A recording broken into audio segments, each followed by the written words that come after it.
When I first came to America, I thought I had escaped. I thought I had left the pain behind. I thought I had left the wilderness behind. I thought I had left the confusion behind. But what I eventually learned is that changing countries does not automatically change the condition of your soul. You can get on a plane and leave a nation, you can leave a city, you can leave a house, you can leave a family. But you cannot leave yourself. And eventually, everything you have buried catches up with you. The wounds catch up with you, the anger catches up with you, the rejection catches up with you. The loneliness catches up with you. The questions catch up with you. And eventually, they caught up with me. One of the most significant turning points in my life happened in a place I never expected: rehab.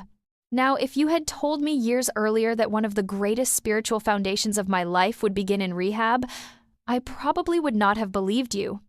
But that's where God met me. Not in a cathedral, not in a conference, not at a revival service, not through a famous preacher, rehab. And one of the first things I learned there was Psalm 23. The Lord is my shepherd, I shall not want. At first, it was just words. Beautiful words, comforting words, words that people recited, words that people memorized, words that sounded nice. So I memorized them. I learned the entire psalm. I could repeat it without thinking. I could quote it from memory. I could say it almost automatically.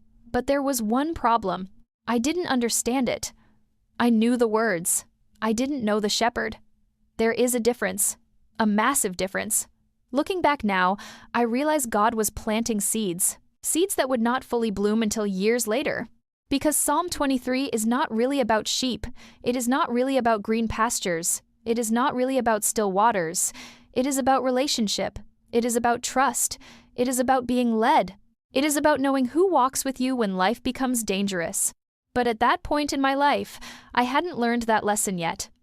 I simply carried the psalm with me, not realizing it was carrying me too. As my journey continued, I found myself becoming increasingly curious about God. Not religion, not church culture, God. I wanted to know who He was. I wanted to know why people believed. I wanted to know if there was more to Scripture than the surface-level reading I had been exposed to. The challenge was that traditional study was difficult for me. I eventually came to realize that I struggled in ways that many people around me didn't.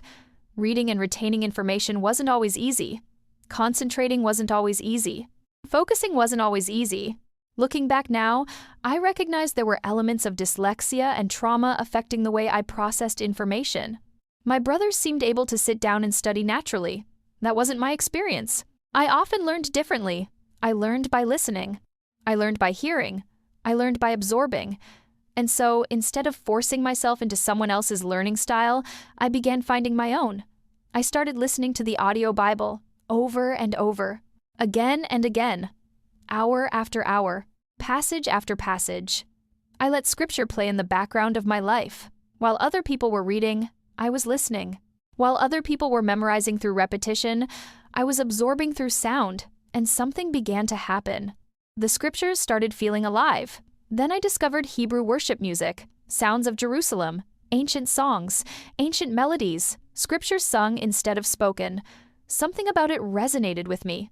Something about hearing Scripture woven into music touched parts of my heart that traditional study never reached. I didn't fully understand why. I just knew it was drawing me closer. Then another shift happened. I stopped asking what the Bible said and started asking what the people living it experienced. I wanted context. I wanted culture. I wanted history. I wanted to know what was happening when these words were spoken. I wanted to know what these places looked like. I wanted to know how these people thought. I wanted to know what life felt like for them. The Bible stopped becoming a collection of verses.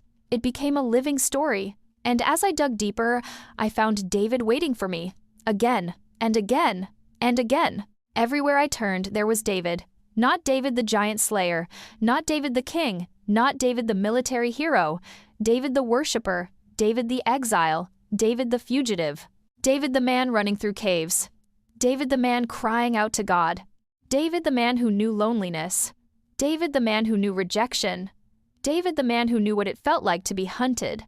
And suddenly, the Psalms came alive, because I realized something. David wasn't writing from comfort. He wasn't sitting in a palace with a cup of tea reflecting on life. Many of these psalms were written in caves, in hiding, under pressure, in fear, in grief, in uncertainty. Yet somehow, over and over again, David kept returning to God. That fascinated me, because if I am honest, I felt hunted too. Not in the physical sense, but spiritually, emotionally, mentally. There were things happening in my life that I could not explain. Things I was trying to understand. Things I was trying to fight through. And David became proof that God remains present even when life feels like a battlefield. The more I listened to the Psalms, the more I realized they were not just songs. They were survival. They were warfare. They were prayers. They were confessions. They were conversations between a broken man and a faithful God. And for the first time, I started seeing myself in Scripture. Not because my life was identical to David's, but because the condition of my heart understood what he was saying. When David said, "Yea, though I walk through the valley of the shadow of death, I will fear no evil," I began understanding that differently, not as poetry, as reality. Because there were valleys I was walking through. There were fears I was confronting. There were battles I was fighting. And yet somehow, God was still present. Psalm 23 was no longer just a chapter. It was becoming a testimony. The Lord really was a shepherd. The question was whether I was willing to follow. And that question would lead me into the next stage of my journey. Because David wasn't only teaching me about worship, he was about to teach me about identity.